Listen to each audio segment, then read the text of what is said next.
Hello, I am Tanya and this is Sorel and welcome to another Truth Telling Tuesday. Today we're going to be talking about intimacy, and Sorel is one of our members in San Diego and would love to share with you some of her tips on how to create more intimacy in your life and in your tribe.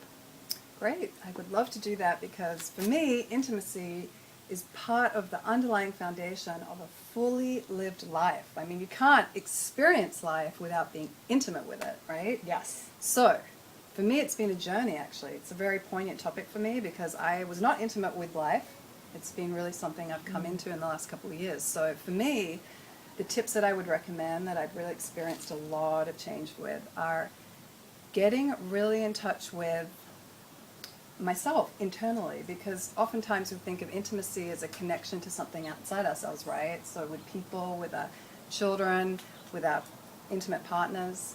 But in reality, for me, what I've experienced is that it's becoming very intimate with who we are on the inside that allows us to then create intimacy in the outward manner. So step number one would be really getting in touch with a deeper dimension of yourself. And I'm talking about that part of you that's just your limitless nature, pure awareness that's kind of beyond the thinking of the mind and all of the crazy things that the mind's going to tell you about who you are. And from that place, once you touch that, you're then able to connect with that. This is tip number two. Connect with that part of the other person. So you're connecting from your deeper dimension, your limitless nature with that person's. And at that level, intimacy is much more guaranteed. It's almost a natural, free-flowing outcome of connecting at that level. So number two, connect with that level in somebody else. Number three, I would say, is just really make a practice of doing that, right? So on a daily basis, so you can bring that energy into everything that you do. Just really make an effort to constantly throughout the day. I mean, meditation obviously is a great way to connect to that limitless nature. But just really, as you go through the day, you could be standing in line at the supermarket.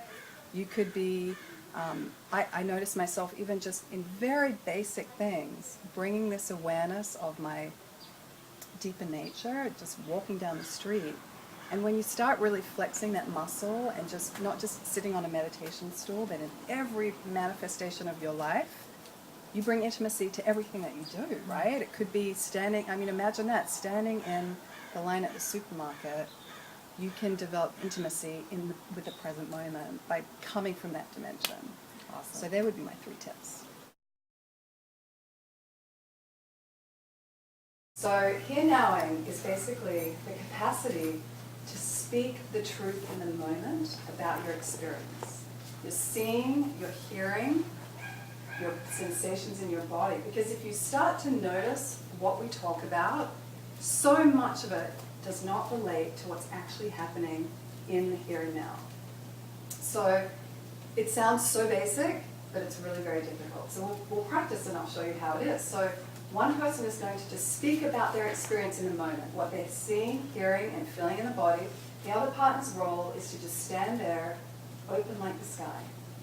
So no facial reactions, just completely open to what the partner is relating about their experience in the moment. Now if thoughts come up, which they will, the trick is you have to separate them out. So you're going to speak about your experience and separate out thoughts. So I'll give you an example. So you're just going to really relax the body and open like the sky. So right now I'm feeling kind of a quickness in my chest. And I'm noticing the hands twirling.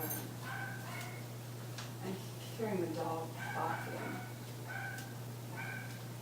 I'm looking at your eyes and I'm having the thought that they're very beautiful. I'm noticing a tightness in my belly. I'm having the thought that I forgot to take the trash out this morning. So that's the practice.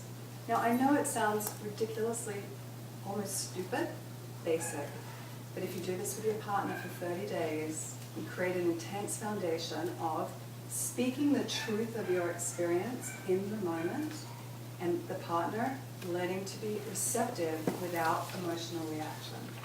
So it's interesting that Monique did the practice at the end, because the corollary to this in the deeper love is that 30 days of this will revolutionize your relationship with your intimate partner because it creates a foundation and a space where you can be received and speak the truth and create unbelievable intimacy.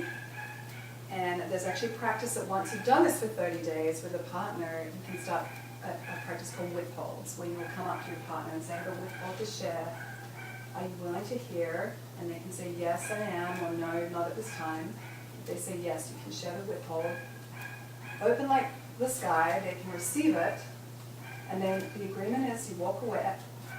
Thank you for sharing the withhold at the end, and then the partners walk away from each other. No commentary, no reaction for 24 hours.